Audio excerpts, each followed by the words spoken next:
آج ہم بات کریں گے ایک حجام کے قرض کی۔ یہ ایک ایسی کہانی ہے جو ہمیں خلوص کا ایک بہت گہرا سبق دیتی ہے۔ تو چلیں دیکھتے ہیں کہ ایک اچھے کام کا اصل مطلب آخر ہوتا کیا ہے۔ کبھی سوچا ہے کہ ایک نیکی کی اصل قیمت کیا ہوتی ہے؟ یہی وہ سوال ہے جو آج کی ہماری کہانی کی بنیاد ہے۔ ایک ایسا سوال جو ہمیں اپنے ہر عمل کے پیچھے چھپی نیت کو جانچنے پر مجبور کر دے گا۔ تو کہانی کی شروعات ہوتی ہے ایک بڑی ہی انمول درخواست سے۔ ذرا تصور کریں، ایک نوجوان عالم ہے اور اسے ایک بہت ہی معمولی سی روزمرہ کی ضرورت پیش آ گئی ہے۔ اور یہ نوجوان کوئی عام شخص نہیں تھا، یہ تھے مستقبل کے ایک بہت بڑے مفکر اور عالم، امام غزالی۔ لیکن اس وقت وہ صرف ایک طالب علم تھے۔ اور ان کی ضرورت کیا تھی؟ اتنی سادہ سی بات کہ ہم سب سمجھ سکتے ہیں، انہیں بس اپنے بال کٹوانے تھے۔ لیکن یہاں ایک مسئلہ تھا۔ اس چھوٹی سی ضرورت کو پورا کرنے کے راستے میں ایک رکاوٹ آ گئی، اور وہ یہ تھی کہ ان کے پاس حجام کو دینے کے لیے ایک پیسہ تک نہیں تھا۔ اور بس یہیں سے کہانی ایک دلچسپ موڑ لیتی ہے۔ یہ موڑ آتا ہے ایک حجام کی مہربانی کی شکل میں۔ ایک ایسا جواب ملتا ہے جس کی کسی کو امید نہیں تھی، اور وہی اس مشکل کا حل بن جاتا ہے۔ اب چونکہ پیسے تو تھے نہیں، تو نوجوان غزالی نے ایک ایسی بات کہہ دی جو شاید سننے میں تھوڑی عجیب لگے۔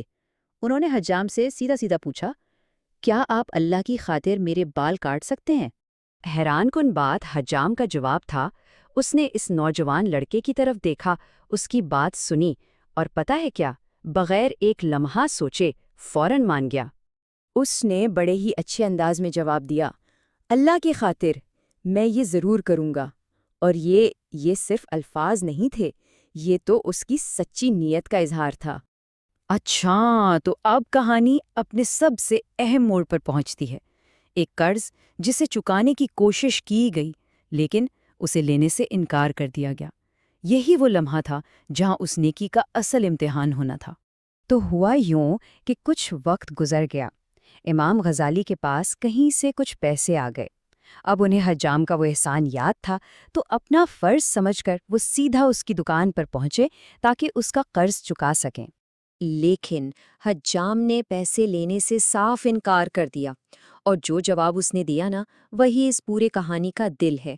اس نے کہا، میں نے تو یہ کام اللہ کی خاطر کیا تھا، میں اس چیز کے پیسے کیسے لے لوں جو میں پہلے ہی اس کے نام کر چکا ہوں؟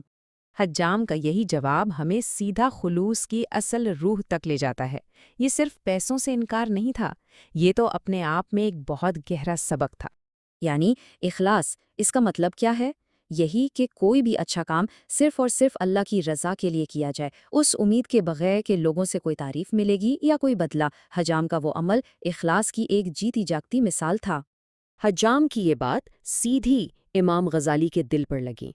بس اسی ایک لمحے میں انہوں نے خلوص کا وہ اصل مطلب سمجھ لیا جو شاید بڑی بڑی کتابیں بھی نہیں سکھا پاتی۔ یہ سبق زندگی سے ملا تھا، اور یہ کوئی معمولی واقعہ نہیں تھا جو وہیں ختم ہو جاتا، نہیں، بلکہ یہ تو ایک ایسا سبق تھا جو ان کے ساتھ پوری زندگی رہا۔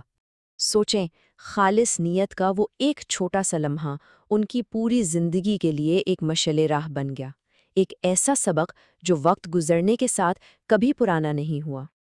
اور یہی وہ بنیاد تھی جس پر ان کے کردار اور ان کی شاندار علمی خدمات کی عمارت کھڑی ہوئی۔ یہ کتنی بڑی بات ہے کہ ایک عام سے حجام کے ایک چھوٹے سے مخلص عمل نے تاریخ کے سب سے بڑے عالموں میں سے ایک کی سوچ کو شکل دیا۔ تو آخر ہم نے اس کہانی سے سیکھا کیا؟ پہلی بات، سچا اور خالص عمل کسی دنیاوی انعام کا انتظار نہیں کرتا۔ دوسری بات، اس کی قیمت لوگوں کے آپسی لین دین میں نہیں ہوتی۔ اور تیسری اور سب سے اہم بات، اس کا اجر صرف اور صرف اوپر والے سے مانگا جاتا ہے۔ تو یہ کہانی ہمیں ایک آخری سوال کے ساتھ چھوڑ جاتی ہے۔ ذرا سوچئے گا، ہماری اپنی زندگی میں وہ کون سے کام ہیں جو واقعی ہر قیمت سے بڑھ کر ہیں؟ وہ کون سے اعمال ہیں جو ہم صرف ایک اونچے مقصد کے لیے کرتے ہیں، بغیر یہ سوچے کہ دنیا اس کا کیا صلہ دے گی؟